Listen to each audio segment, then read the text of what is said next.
Namaku Joni. Aku tinggal di sebuah rumah sederhana di pinggir kota bersama ayah dan ibu tiriku, Bu Maya. Sudah hampir 5 tahun sejak ibuku meninggal dunia karena sakit yang datang begitu tiba-tiba. Kehilangan itu meninggalkan luka yang dalam bagiku. Dan untuk waktu yang lama aku merasa dunia terasa sangat sepi. Beberapa bulan setelah kepergian ibu, ayah memutuskan menikah lagi. Saat pertama kali mendengar kabar itu, aku marah. Aku merasa ayah terlalu cepat melupakan ibu. Di kepalaku saat itu hanya ada satu pikiran. Tidak ada seorang pun yang bisa menggantikan posisi ibu. Namun kehidupan terus berjalan. Bu Maya masuk ke rumah kami dengan sikap yang sangat tenang. Ia tidak pernah memaksakan diri untuk dekat denganku.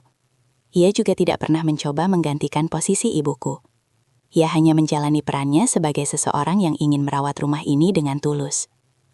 Awalnya aku bersikap dingin. Aku jarang berbicara dengannya, bahkan sering memilih makan di kamar daripada duduk bersama di meja makan. Tapi anehnya, Bu Maya tidak pernah marah atau tersinggung. Ia selalu melakukan hal-hal kecil yang diam-diam membuatku mulai berpikir ulang tentangnya. Ia selalu memasakkan makanan kesukaanku setiap pagi. Ia sering meninggalkan buah di meja belajarku. Kadang ia juga mengetuk pintu kamarku hanya untuk memastikan aku sudah makan. Perlahan tembok yang kubangun di hatiku mulai runtuh. Hubunganku dengan Bu Maya berubah menjadi lebih hangat.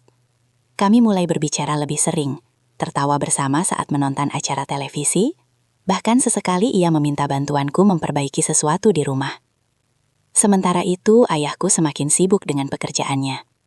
Ayah bekerja sebagai kontraktor bangunan yang sering harus pergi keluar kota selama berhari-hari, bahkan terkadang berminggu-minggu. Rumah yang biasanya terasa sepi kini sering hanya diisi oleh aku dan Bu Maya.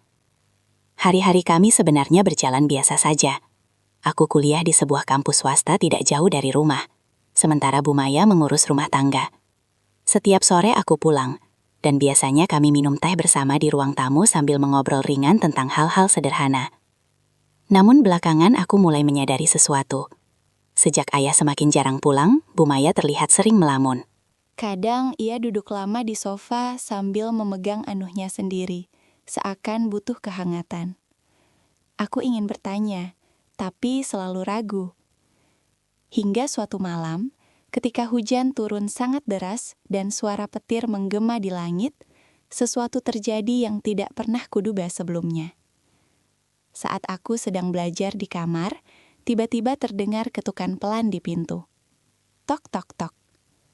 Aku membuka pintu dan melihat Bu Maya berdiri di sana dengan wajah yang terlihat berbeda dari biasanya. "Joni, kamu belum tidur?" Tanyanya pelan. Aku menggeleng. Ia terlihat ragu beberapa detik, lalu berkata dengan suara yang hampir seperti bisikan. "Boleh Ibu bicara sebentar? Ibu sedang tidak ingin sendirian malam ini. Kamu mau temanin Ibu tidur sayang malam ini? Ibu sudah kangen kehangatan sayang. Kamu tahu sendiri kan, ayahmu jarang pulang. Kamu mau ya gantiin ayahmu temenin Ibu ya sayangku?" Saat itu aku belum tahu bahwa percakapan sederhana malam itu akan menjadi awal dari sebuah konflik besar yang mengubah hidup kami semua. Aku mempersilahkan Bu Maya masuk ke kamar. Hujan di luar masih turun sangat deras. Sesekali kilatan petir menerangi jendela kamar, membuat suasana malam itu terasa lebih sunyi dari biasanya. Bu Maya duduk di kursi dekat meja belajarku. Tangannya saling menggenggam, seperti seseorang yang sedang menahan kegelisahan. "Ibu sebenarnya hanya ingin bicara sebentar," katanya pelan. Aku duduk di tepi tempat tidur, menunggu ia melanjutkan. Beberapa detik ia hanya menatap lantai. "Ayahmu sudah hampir 2 minggu tidak pulang," ucapnya akhirnya. Aku mengangguk pelan. Itu memang bukan hal baru. Pekerjaan ayah sering membuatnya harus pergi lama. Namun kali ini nada suara Bu Maya terasa berbeda. "Ada kalanya rumah ini terasa sangat sepi," lanjutnya. Aku tidak tahu harus menjawab apa. Aku hanya bisa mendengarkan. Malam itu, untuk pertama kalinya Bu Maya benar-benar membuka perasaannya. Ia bercerita tentang kesepian yang selama ini ia rasakan. Tentang bagaimana ia sering menunggu ayah pulang, tapi yang datang hanya kabar bahwa pekerjaannya diperpanjang lagi di luar kota. Aku mulai memahami bahwa kehidupan Bumaya tidak semudah yang terlihat. Percakapan kami berlangsung cukup lama. Kami pindah ke ruang tamu karena di sana lebih luas. Lampu kuning redup menyinari ruangan, sementara hujan masih terdengar jelas dari luar. Entah berapa lama kami berbicara, hingga tanpa kami sadari waktu sudah hampir tengah malam. Saat itu tiba-tiba suara motor berhenti di depan rumah. Aku dan Bumaya langsung saling menoleh. Lampu depan motor menyorot ke arah jendela. Jantungku tiba-tiba berdegup lebih cepat. Beberapa detik kemudian terdengar suara pintu pagar dibuka. Langkah kaki seseorang mendekati pintu rumah. Klik, pintu depan terbuka. Dan di ambang pintu berdiri sosok yang tidak pernah kami sangka akan pulang malam itu. Ayahku. Wajahnya terlihat lelah setelah perjalanan jauh. Tapi tatapannya langsung tertuju pada kami berdua yang masih duduk bersama di ruang tamu tengah malam. Tidak ada senyum di wajahnya. Hanya tatapan panjang yang sulit kuartikan. Dan entah kenapa, saat itu perasaanku langsung mengatakan satu hal. Malam ini, masalah besar baru saja dimulai. Ayah berdiri beberapa detik di ambang pintu, masih mengenakan jaket perjalanannya. Air hujan menetes dari rambutnya, tapi ia tidak langsung masuk. Tatapannya berpindah dari wajahku ke wajah Bumaya. Ruangan itu tiba-tiba terasa sangat sunyi. "Kalian masih bangun?" tanyanya akhirnya dengan nada datar. Aku berdiri dari sofa. "Ayah sudah pulang?" kataku agak gugup. Bumaya juga langsung berdiri. "Mas, harusnya kamu baru pulang 2 hari lagi." Ayah masuk perlahan ke dalam rumah. Ia menutup pintu tanpa mengatakan apa-apa. Tatapannya masih belum berubah. "Kalian sedang apa?" tanyanya lagi. "Cuma ngobrol," jawabku cepat. Bumaya mengangguk pelan. "Tadi hujan besar, jadi kami duduk di sini sebentar." Ayah tidak langsung menjawab. Ia hanya menatap kami berdua cukup lama, seolah mencoba membaca sesuatu dari situasi itu. Aku bisa merasakan ketegangan mulai memenuhi ruangan. Beberapa detik kemudian ayah akhirnya menghela napas. "Aku capek. Aku mau istirahat dulu," katanya singkat. Ia berjalan melewati kami menuju kamar. Namun sebelum benar-benar masuk ke kamarnya, ia berhenti sebentar, lalu menoleh kembali ke arahku. "Johnny?" "Iya ya, kamu juga sebaiknya tidak tidur terlalu larut." Aku mengangguk. Setelah ayah masuk kamar dan pintunya tertutup, suasana ruang tamu masih terasa canggung. Bumaya terlihat gelisah. "Sepertinya ayahmu salah paham," katanya pelan. Aku mencoba tersenyum menenangkan. "Tidak mungkin, Bu. Kita tidak melakukan apa-apa." Namun jauh di dalam hati, aku mulai merasa tidak sepenuhnya yakin. Malam itu aku kembali ke kamar dengan perasaan tidak tenang. Aku berbaring di tempat tidur sambil menatap langit-langit kamar. Tatapan ayah tadi terus terbayang di pikiranku. Tatapan yang penuh pertanyaan. Keesokan paginya suasana rumah terasa berbeda. Ayah tidak banyak bicara saat sarapan. Biasanya ia akan menanyakan kuliahku atau rencanaku hari itu. Tapi pagi ini ia hanya makan dalam diam. Beberapa kali aku menangkapnya menatapku sekilas. Tatapan yang terasa berbeda. Sejak hari itu aku mulai menyadari sesuatu. Ayah tidak lagi memandangku seperti sebelumnya. Seolah-olah ada kecurigaan yang mulai tumbuh di benaknya. Dan aku tidak tahu bagaimana cara menghentikannya sebelum semuanya menjadi jauh lebih buruk. Hari-hari setelah itu terasa sangat menekan. Ayah menjadi jauh lebih pendiam. Ia sering pulang lebih cepat dari biasanya. Tapi bukannya membuat rumah terasa hangat, kehadirannya justru membuat suasana semakin tegang. Beberapa kali aku memergoki ayah memperhatikan aku dan Bumaya dengan tatapan yang sulit dijelaskan. Tatapan penuh kecurigaan. Bumaya juga terlihat semakin gelisah. Ia mulai menghindari percakapan panjang denganku. Jika sebelumnya kami sering minum teh bersama di ruang tamu setiap sore, kini ia lebih sering langsung masuk kamar setelah menyelesaikan pekerjaan rumah. Seolah-olah kami berdua sedang mencoba menjaga jarak. Namun ternyata semua itu tidak cukup. Suatu malam, ketika aku baru pulang dari kampus, suasana rumah terasa berbeda. Lampu ruang tamu menyala terang. Ayah duduk di sofa dengan wajah serius. Di depannya, Bumaya berdiri dengan mata yang terlihat sedikit merah. Aku langsung merasa tidak enak. "Ada apa?" tanyaku perlahan. Ayah menatapku tajam. "Duduk," katanya singkat. Nada suaranya membuat jantungku berdetak lebih cepat. Aku duduk di kursi seberang mereka. Beberapa detik tidak ada yang berbicara. Hingga akhirnya ayah membuka suara. Sudah lama aku menahan diri, katanya pelan, tapi tegas. Ia menatapku lurus. Apa sebenarnya yang terjadi antara kamu dan Bu Maya? Pertanyaan itu terasa seperti petir yang menyambar di tengah ruangan. Aku terdiam. Ayah, tidak ada apa-apa. Jangan bohong, bentaknya tiba-tiba. Aku terkejut melihat ayah yang biasanya tenang kini benar-benar kehilangan kesabarannya. Aku tidak buta, lanjutnya dengan suara keras. Kalian sering berdua di rumah saat aku tidak ada. Bu Maya langsung mencoba menjelaskan. Mas, ini salah paham. Kami hanya... Diam, potong ayah dengan emosi. Ruangan itu langsung dipenuhi ketegangan yang sangat berat. Aku berdiri. Ayah, tolong dengar dulu. Namun ayah menatapku dengan marah. Kalau kamu masih punya rasa hormat padaku, katanya dingin. Mulai malam ini kamu pergi dari rumah ini. Aku membeku di tempat. Bu Maya langsung menoleh kaget. Mas, jangan begitu. Namun ayah sudah berdiri. Keputusannya terlihat sangat jelas. Saat itu aku sadar satu hal yang sangat pahit. Semua penjelasan yang ingin ku sampaikan tidak lagi berarti apa-apa. Dan satu-satunya pilihan yang tersisa, mungkin memang hanya satu. Pergi dari rumah yang selama ini kuanggap sebagai rumahku sendiri. Kalimat ayah masih terngiang jelas di kepalaku saat aku berdiri di ruang tamu malam itu. Aku menatapnya, berharap ia akan berubah pikiran. Namun wajahnya tetap keras. Tidak ada keraguan di matanya. Bu Maya terlihat panik. Mas, jangan seperti ini. Joni tidak melakukan apa-apa. Katanya mencoba menenangkan. Namun ayah menggeleng dengan emosi yang masih tertahan. Cukup, Maya. Aku tidak ingin membahas ini lagi. Suasana menjadi sangat sunyi. Aku bisa merasakan dadaku terasa berat.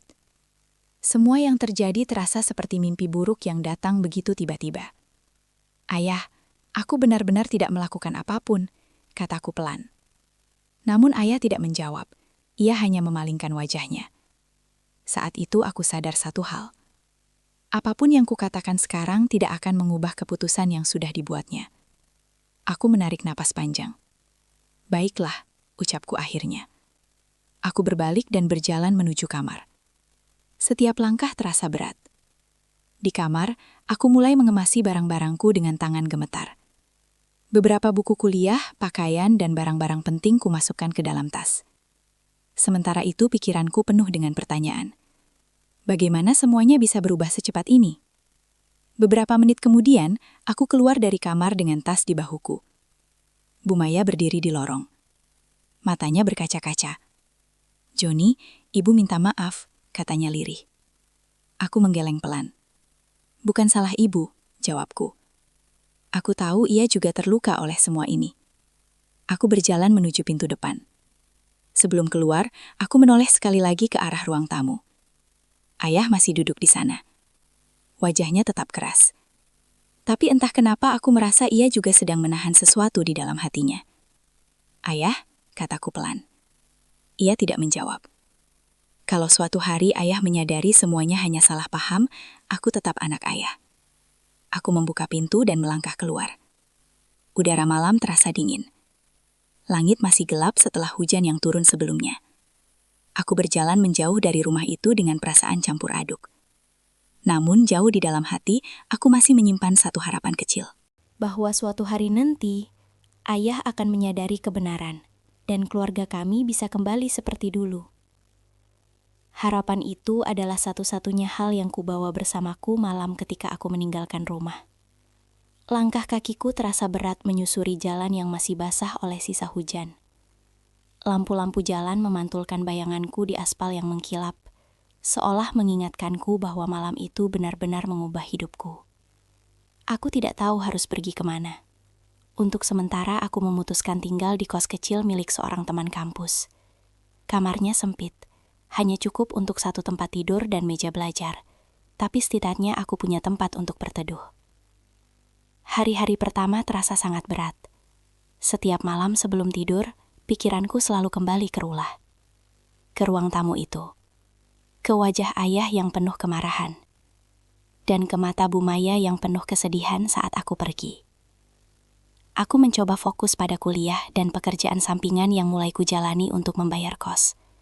Aku bekerja di sebuah kafe kecil dekat kampus, menyeduh kopi dan membersihkan meja hingga larut malam. Kesibukan itu sedikit membantu mengalihkan pikiranku. Namun luka di hatiku tidak pernah benar-benar hilang. Aku tidak pernah menghubungi ayah. Dan ayah juga tidak pernah menghubungiku. Satu-satunya orang yang masih sesekali mengirim pesan kepadaku adalah Bu Maya. Pesannya selalu sederhana. "Johnny, kamu sudah makan? Jaga kesehatan ya. Ibu harap kamu baik-baik saja."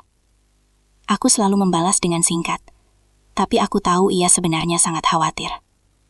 Bulan demi bulan berlalu, hingga suatu sore, ketika aku sedang bekerja di kafe, ponselku bergetar di saku. Nama yang muncul di layar membuat tanganku langsung berhenti bergerak. Ayah. Untuk beberapa detik aku hanya menatap layar itu.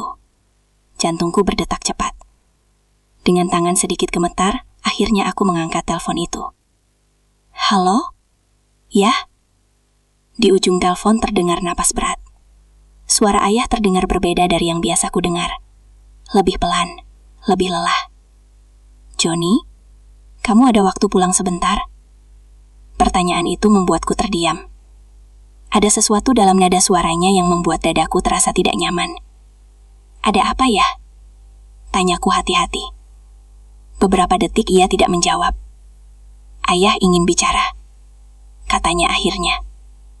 Hanya itu. Tidak ada penjelasan. Namun entah kenapa aku merasa bahwa percakapan ini penting. Malam itu juga aku memutuskan pulang ke rumah. Perjalanan terasa jauh lebih panjang dari biasanya.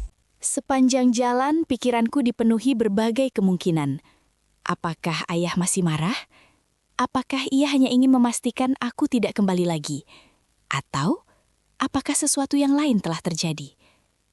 Ketika aku sampai di depan rumah, suasana terasa sangat berbeda. Lampu ruang tamu menyala, tapi tidak ada suara televisi seperti biasanya. Aku mengetuk pintu. Beberapa detik kemudian, pintu terbuka. Buaya berdiri di sana. Matanya langsung berkaca-kaca saat melihatku. "Johnny." Ia memelukku erat sebelum aku sempat berkata apa-apa. Pelukan itu terasa hangat dan penuh kerinduan yang selama ini kami pendam. "Ayahmu ada di dalam," katanya pelan setelah melepaskan pelukannya. Aku melangkah masuk. Ayah duduk di ruang tamu dengan wajah yang terlihat jauh lebih tua dari terakhir kali kulihat. Ia berdiri perlahan ketika melihatku. Beberapa detik kami hanya saling menatap. Tidak ada kata-kata. Hingga akhirnya ayah berjalan mendekat. "Johnny," katanya pelan. Ada sesuatu yang berbeda di matanya. Bukan kemarahan, melainkan penyesalan. "Ayah minta maaf." Dua kata itu membuatku benar-benar terdiam. Aku tidak pernah menyangka akan mendengarnya. Ayah menundukkan kepalanya. Selama ini, ayah terlalu terburu-buru menilai keadaan. Lanjutnya, ayah membiarkan emosi mengalahkan akal sehat. Aku menatapnya tanpa berkata apa-apa. Ayah lalu melanjutkan dengan suara yang semakin pelan. "Beberapa minggu lalu, ayah bertemu dengan tetangga yang pertama kali menyebarkan gosip itu." Aku mengerutkan kening. Ternyata semuanya hanya kesalahpahaman, kata ayah. Ia menjelaskan bahwa malam itu tetangga tersebut hanya melihat kami duduk bersama dari kejauhan dan menafsirkannya dengan cara yang salah. Cerita itu kemudian menyebar ke banyak orang, hingga akhirnya sampai ke telinga ayah dengan bentuk yang jauh berbeda dari kenyataan. "Ayah seharusnya percaya pada anak ayah sendiri," katanya dengan suara berat. Ruangan itu kembali sunyi. Aku bisa merasakan emosi yang selama ini kupendam perlahan naik ke permukaan. Rasa sakit, rasa marah, namun juga rasa rindu. Ayah benar-benar menyesal. Lanjutnya, lalu ia mengatakan sesuatu yang membuat hatiku bergetar. "Rumah ini selalu rumahmu, Johnny." Aku menatap wajah ayah yang terlihat tulus. Dan untuk pertama kalinya sejak malam itu, aku melihat ayah bukan sebagai seseorang yang mengusirku, melainkan sebagai seorang ayah yang sedang menyadari kesalahannya. Aku menarik napas panjang. Yang penting sekarang, kita sudah tahu kebenarannya, kataku pelan. Bu Maya yang sejak tadi berdiri di samping kami akhirnya tersenyum kecil. Malam itu kami duduk bersama di ruang tamu untuk pertama kalinya setelah sekian lama. Kami berbicara panjang tentang semua yang terjadi, tentang kesalahpahaman yang hampir menghancurkan keluarga kami, dan tentang betapa pentingnya kepercayaan di antara kami. Ayah juga mengatakan bahwa ia akan mulai mengurangi pekerjaannya di luar kota. Ayah terlalu lama meninggalkan rumah, katanya. Wajah Bu Maya terlihat lebih tenang mendengar itu. Aku menyadari sesuatu malam itu. Kadang sebuah keluarga tidak hancur karena kesalahan besar, tapi karena kesalahpahaman kecil yang dibiarkan tumbuh tanpa pernah dibicarakan. Untungnya, kami masih punya kesempatan untuk memperbaiki semuanya. Beberapa bulan kemudian, aku kembali tinggal di rumah. Kehidupan perlahan berjalan normal kembali. Namun ada satu hal yang berubah. Kini kami lebih sering berbicara satu sama lain.